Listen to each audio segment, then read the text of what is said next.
ఏ మతానికి సంబంధించిన వారు వారి వారి పండుగలను ఎలాంటి మత ఘర్షణలకు తావివ్వకుండా ప్రశాంతంగా జరుపుకోవాలని పెద్దపల్లి డీసీపీ కరుణాకర్ సూచించారు. రామగుండం పోలీస్ కమిషనర్ అంబర్ కిషోర్ జా ఆదేశాల మేరకు రాబోయే బక్రీద్ పండుగ సందర్భంగా గోదావరిఖని ఏసీపీ ఆధ్వర్యంలో గోదావరిఖని 1 టౌన్ పోలీస్ స్టేషన్లో బుధవారం Godavarikhani 1 town, Godavarikhani 2 town, Ramagundam circle పరిధిలోని ముస్లిం, హిందూ, క్రిస్టియన్ మత పెద్దలతో పీస్ కమిటీ సమావేశం ఏర్పాటు చేశారు. ఈ సమావేశానికి పెద్దపల్లి డీసీపీ కరుణాకర్ ముఖ్య అతిథిగా హాజరై ఏసీపీ మడత రమేష్తో కలిసి హిందూ, ముస్లిం, క్రిస్టియన్ మత పెద్దలతో మాట్లాడి మత పెద్దల సూచనలు, సలహాలు తెలుసుకున్నారు. అనంతరం డీసీపీ ఏసీపీ మాట్లాడుతూ గోదావరిఖని సబ్ డివిజన్ పరిధిలో ఏ పండుగలు జరిగినా కుల మతాలకు అతీతంగా హిందూ, ముస్లిం, క్రిస్టియన్ అందరూ అన్నదమ్ముల్లా కలిసిమెలిసి ముందుకు వెళ్తున్నారని చెప్పారు. బక్రీద్ సందర్భంగా అక్రమంగా పశువుల రవాణాను చేయకుండా జిల్లాలో 3 చోట్ల చెక్ పోస్టులను పెట్టడం జరిగిందని, వెటర్నరీ డాక్టర్ సర్టిఫికేట్ లేకుండా ఎటువంటి ఆవుల రవాణా చేయకూడదని హెచ్చరించారు. అనుమతి లేకుండా ప్రజలకు ఇబ్బంది కలిగించే విధంగా బహిరంగ ప్రదేశాల్లో పశువుల వధ చేసే వారిపై, పశువులను అక్రమంగా రవాణా చేసే వారిపై చట్టపరమైన చర్యలు తీసుకుంటామని తెలిపారు. కొంతమంది యువత బక్రీద్ సందర్భంగా అతి ఉత్సాహంతో సోషల్ మీడియాలో వదంతులు ప్రచారం చేసి అల్లర్లు, గొడవలు పాల్పడే విధంగా కార్యకలాపాలకు పాల్పడితే చట్టరీత్యా చర్యలు తీసుకోవడం జరుగుతుందన్నారు. పశువుల అక్రమ రవాణా జరిగే అవకాశం ఉండే ప్రాంతాల్లో విస్తృతమైన పెట్రోలింగ్ చేయడం జరుగుతుందన్నారు. పశువుల అక్రమ రవాణా జరుగుతుందని, కొంతమంది చట్టాన్ని ఎవరూ చేతుల్లోకి తీసుకురాదని, చట్టానికి ఎవరూ అతీతులు కాదని, తమంతట తాముగా వెళ్లి వాహనాలను ఆపడం గానీ, పరిశీలించడం గానీ చేసి అనవసర ఉద్రిక్తతలకు కారణమైన వారిపై చట్టపరంగా కఠిన చర్యలు తీసుకోవడం జరుగుతుందని హెచ్చరించారు. ఏదైనా సమాచారం ఉన్నట్లయితే పోలీసు అధికారులకు లేదా డయల్ 100కు ఫోన్ చేసి తెలియజేయాలని కోరారు. మత ఘర్షణలు కలిగేలా సమస్యలు సృష్టించే వారిపై ప్రత్యేకంగా సోషల్ మీడియాలో మతాలను, కులాలను ఒకరినొకరు కించపరుస్తూ గానీ, లేనిపోని అబద్ధపు పుకార్లను సృష్టించి ఎవరైనా సోషల్ మీడియాలో పోస్టులు పెడితే వారిపై సోషల్ మీడియా మానిటరింగ్ సెల్ నిఘా ఉంటుందన్నారు. సోషల్ మీడియా ద్వారా సత్య ప్రచారాలు, ఇతరుల మనోభావాలు దెబ్బతినే విధంగా అభ్యంతరకర పోస్టులు వచ్చినా ప్రజలు అట్టి పోస్టులను చూసిన వెంటనే ప్రతిస్పందించకుండా సంయమనం పాటిస్తూ ఆ పోస్టుల్లో నిజానిజాలను తెలుసుకునే ప్రయత్నం చేయాలని, సామాజిక మాధ్యమంలో వచ్చే వదంతులను నమ్మవద్దని కోరారు. చట్ట వ్యతిరేక కార్యకలాపాలు ప్రజాశాంతికి భంగం కలిగించేవారు ఎంతటి వారైనా ఉపేక్షించేది లేదని తెలిపారు. బక్రీద్ పండుగను ముస్లిం సోదరులు సంతోషంగా జరుపుకోవాలని కోరారు. రాష్ట్రంలో ఉన్న పరిస్థితులు, సెన్సిటివిటీ, ఎవ్రీథింగ్ అంతా కూడా మీకు తెలిసిన విషయమే. పండుగ అంటే పండుగ వాతావరణంలో సంతోషంగా జరుపుకోవాల్సింది. అదేవిధంగా మనం జరుపుకోవాలి. జిల్లా వ్యాప్తంగా ఇప్పటి వరకు చాలా ప్రశాంతమైన వాతావరణంలో మనం అందరం కలిసిమెలిసి అన్నదమ్ముల్లాగా జీవిస్తున్నాం.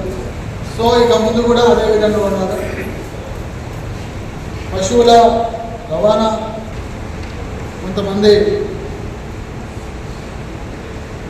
అప్పుడప్పుడు మనకు కొంత సమాచారం కూడా ఇస్తూ ఉంటుంది.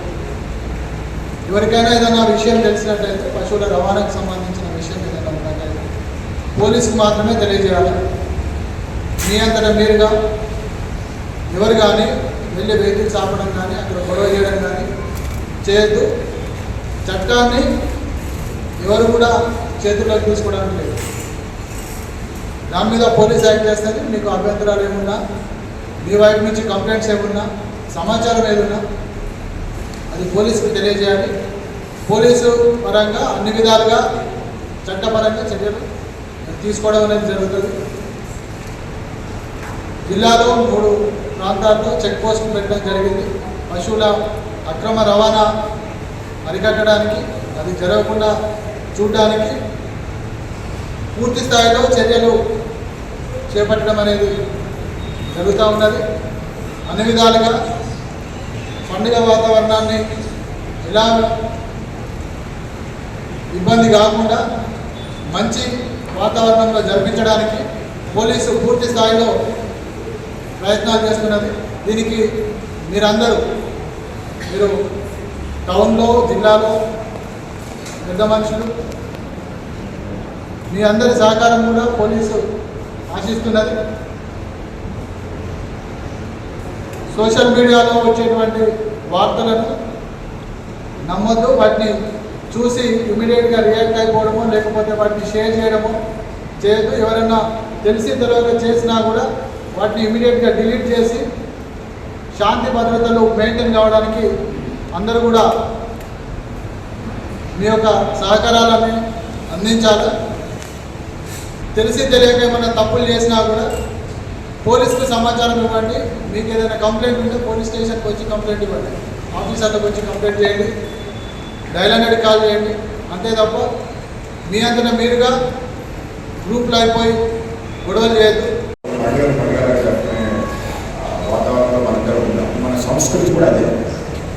మన సంస్కృతి కూడా పండుగను అందరం కలిసి జరుపుకునేటువంటి ఈ సంస్కృతిలో పుట్టి పెరుగుతూ ఉంటుంది. ఈ సంస్కృతిని విచ్ఛిన్నం అంటే విచ్ఛిన్నం అనేది చాలా పెద్ద పదం, కానీ ఎవరో ఒకరు తెలిసి తెలియక అమాయకత్వంలో లేకుండా వేరే చిన్న చిన్న విషయాల వల్ల అపోహలు పెరిగే అవకాశం ఉంది. సోషల్ మీడియా ప్రభావం. ఈ సోషల్ మీడియా ఏ స్థాయికి వెళ్ళింది అని అంటే ఏం జరగని దాన్ని కూడా జరిగినట్టు క్రియేట్ చేసి ఒకటి వదిలేస్తే దానంతా అదే జరుగుతాడు. ఈ సోషల్ మీడియా కుటుంబాలను కూడా విచ్ఛిన్నం చేస్తాడు. చాలా కుటుంబాలు సోషల్ మీడియా వల్ల విడిపోతున్నాయి. పిల్లలు 7th క్లాస్ చదివే పిల్లలు, 8th క్లాస్ చదివే పిల్లలు ఇక్కడనే ఒక విచిత్రమైన విషయం ఏంటంటే ఇక్కడికి శ్రీకాకుళానికి ఏం సంబంధమో తెలియదు, కానీ ఒక 4-5 కేసులు శ్రీకాకుళం అబ్బాయిలతో ఇక్కడ అమ్మాయిలు పరిచయాలు పెంచుకొని వాళ్ళు ఫోన్ చేస్తే వెళ్ళిపోయిన సందర్భాలు చాలా ఉన్నాయి. శ్రీకాకుళం ఎక్కడుంది, గోదావరి ఎక్కడ ఉంది, కొన్ని వాట్సాప్, స్నాప్చాట్, షేర్ చాట్ లోపల చేసేటువంటి పరిస్థితులు. అట్లాంటి సోషల్ మీడియా ప్రభావానికి దయచేసి ఏదైనా ఉంటే ఫస్ట్ పోలీసులకు తెలియజేయండి. ఏ రకమైనటువంటి మీకు ఏమైనా ఇబ్బందులు ఉన్నా, ఏ రకమైనటువంటి వార్తలు మీకు తెలిసిన వార్త అది ఆ వార్త ఊరుకూరుకనే ప్రచారం అయిపోయినటువంటి ఉన్న పరిస్థితుల్లో సోషల్ మీడియా ఉంది కాబట్టి తెలియజేస్తే దాంట్లో నిజాలు తీసుకుని కఠినంగా చర్యలు తీసుకునే అవకాశం ఉంది. ఈ సమావేశంలో Godavarikhani 1 town CI Indrasena Reddy, 2 town CI Prasada Rao, Ramagundam CI Praveen Kumar, Godavarikhani town ఎస్ఐలు Ramesh, Bhoomesh, NTPC SI Uday Kiran, Ramagundam SI Sandhya Rani, Hindu, Muslim, Christian మత పెద్దలు పాల్గొన్నారు.